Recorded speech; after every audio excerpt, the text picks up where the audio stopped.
Dang, Godzilla 1967's been in the bathroom for a while. I sure am glad he's back, though. 67, everything okay in there? Go away! I'm releasing a monster!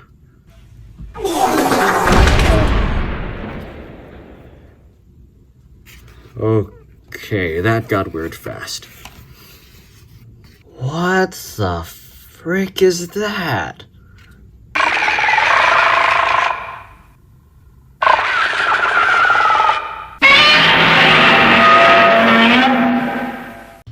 How's it, Godzilla fans, kaiju fans, collectors, and just general people of YouTube? This is Chanzilla1964 coming back to you with another figure review slash comparison. Even though I don't have the other figure on hand, I don't plan on getting the other figure of this guy. But without further ado, let's get into the review of Bandai's Hedorah figure. This being the 2005 release, I believe. Let me check the bottom of his foot just to make sure. Close enough, 2006. Anyways, let's start off with detail. So, if you guys already have this original figure from Bandai, or even if you don't, just looking at it from this first glimpse of it, this perspective, detail on this guy is amazing. Okay, so starting with the very front of Hedorah, with all this sludge and stuff going on here, looks, I mean, Bandai put a lot of great detail into this guy. Even his little mouth over here, you can tell that it's supposed to be mouth, and his eyes, the cracks on his eyes, look very, very, very well done. I mean, even the little details over here on this eyelid are very cool. And then you have the cracks on the top of Hedorah's head, which look very nice. Going down, though, we have more of the sludge-like texturing for Hedorah, especially going down his arms. And you can even see where, I guess, this is how his bone, I guess. It reminds me of a bone. I don't know. To me, it looks like a bone for Hedorah's arm, which looks very, very cool. Moving down his legs, you have the same slime, sludgy texture going on here, which pretty much goes all along the body, since, I mean, it's a sludge monster. They call it a smog monster because, I mean, I guess in some parts of the movie he flies and he's like smog, even though most of the movies like this kind of sludge-like creature. And then you got the same detail on this arm as the other arm. And I mean, my God, Bandai did such a good job with this figure. In my opinion, they knocked YMSF out of the park. But there's one part that YMSF does beat them in, which I'm going to get to in a bit. As for the underside of Hedorah's arms here, you have this very nice texturing going on here, which are just pretty much lines, which I believe on the suit it is the same thing, so very suit accurate. Even for the tail over here, you got the same texturing. Moving on to the very back of Hedorah, we have his pouch, egg sac thing going on here. His egg sac is very, very nicely detailed from, I mean, I don't exactly know how to get into detail with this thing, or even where to start with the egg sac. It just looks phenomenal, from the different cracks and ridges and, I guess, sludge folds. I mean, it just looks amazing. If you guys haven't gotten this figure yet, just for the detail alone, this guy's worth it. Even the new one coming out, since essentially the new one is the same mold from what as far as I can see and as far as I believe, it is the same mold as this 2006 version of Hedorah from Bandai, just very different color. Speaking of color, let's move on to paint job for this guy, because it is just as amazing as detail, with a few kinks here and there. For the base body coat of Hedorah, you have this really nice silver color going on here, which is, I guess, dry brushed on all the different spots, especially for his main body over here and his egg sac. And that dry brushing kind of stops over here until we get to the very, no, it just stops right there actually.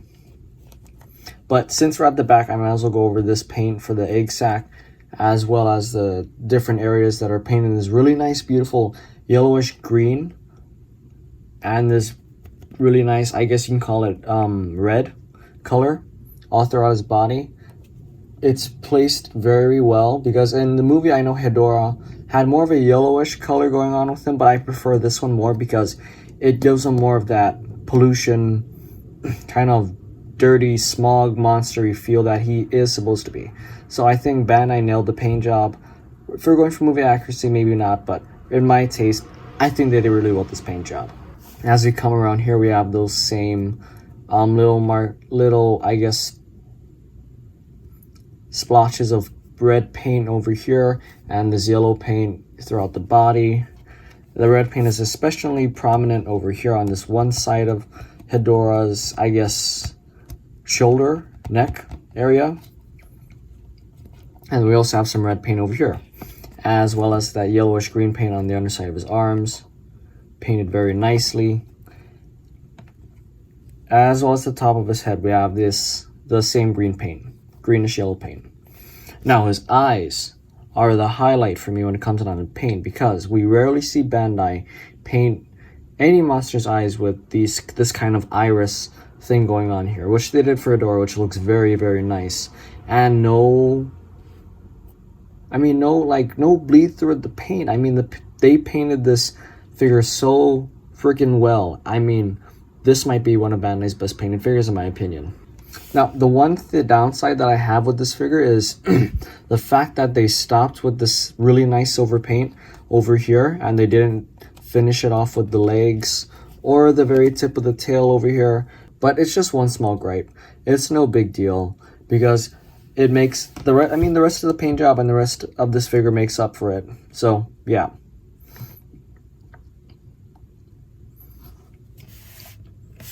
Moving on to articulation for this figure, it's pretty minimal, and this might be the figure's one downside. Granted, the detail hinders the articulation for this guy, but that's what we're going to get into right now. So articulation for this Hedorah figure, you have to be really careful because this folds over here of sludge on his arm get in the way. So what I do is just kind of pinch it and I turn the arm. You have a full, let's just call it a 180 turn for this side, and then you have a 180 turn for this side as well. Now I wouldn't recommend moving the arms in my opinion, because you're going to stretch out the vinyl over here and over here especially. Also, you might have some paint rubbage for this red area, which I would definitely be careful for, especially for this guy. But for the sake of review sake, I decided to do that for you guys.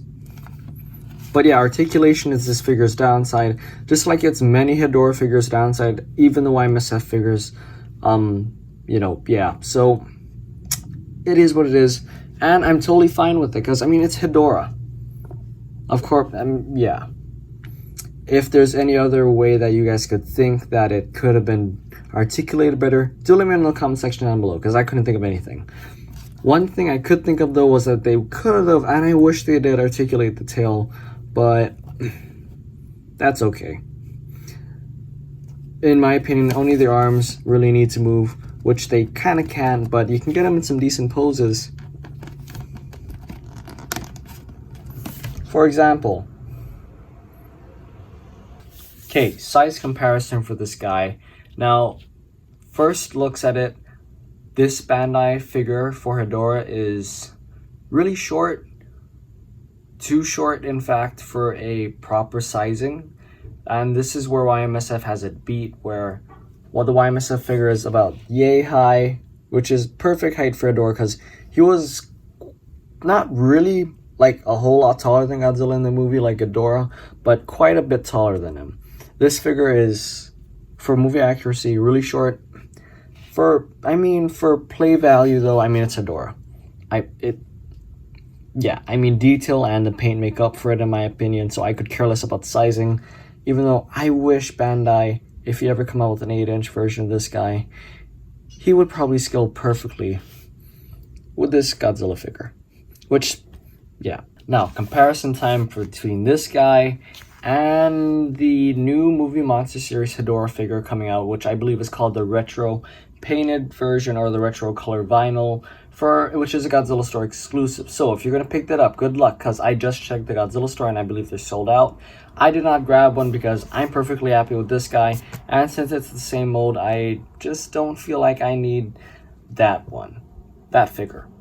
But comparison, details the same, articulation as far as I see on the figure, and I'm pretty sure as the reviews come out we're gonna see them more.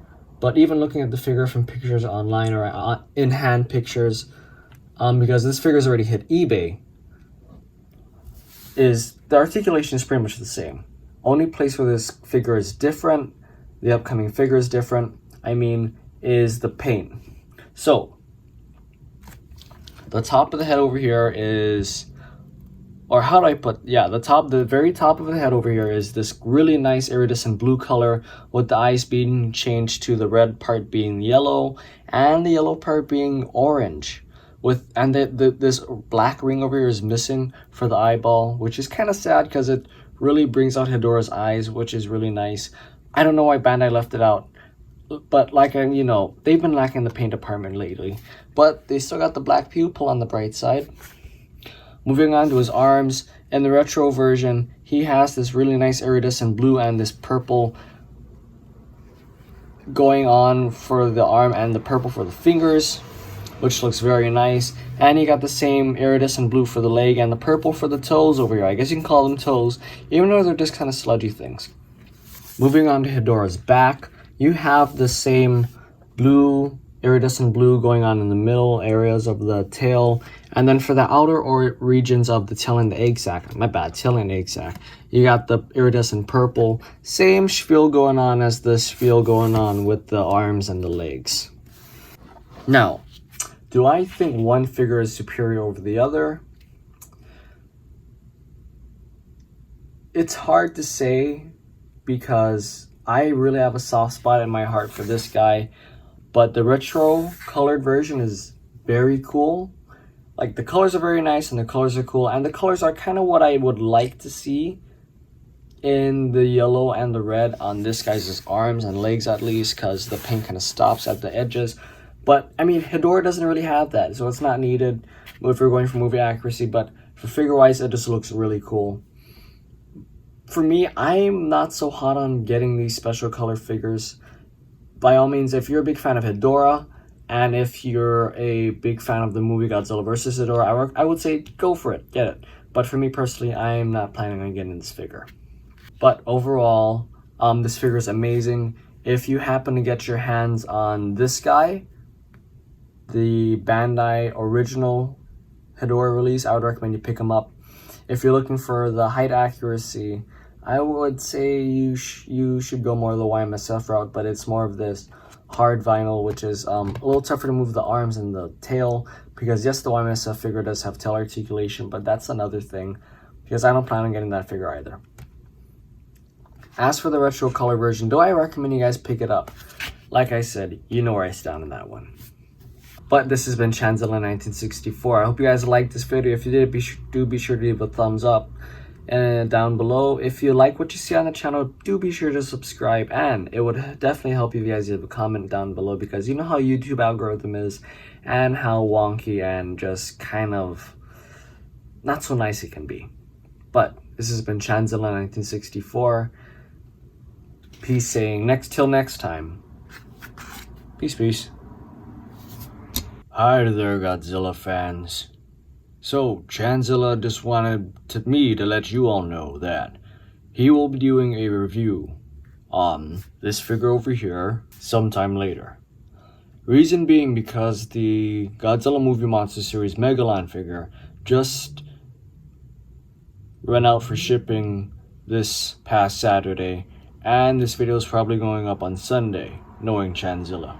So, the general gist of this message is, if we appreciate you guys being patient when waiting around for this review, because it's most likely going to be a double review between Jet Jaguar and Megalon and their new respective figures. So we thank you for being patient, and this has been Godzilla 1964 saying bye. Godzilla, what, you want to do that move? You know. Good idea. Whee! Oh my god.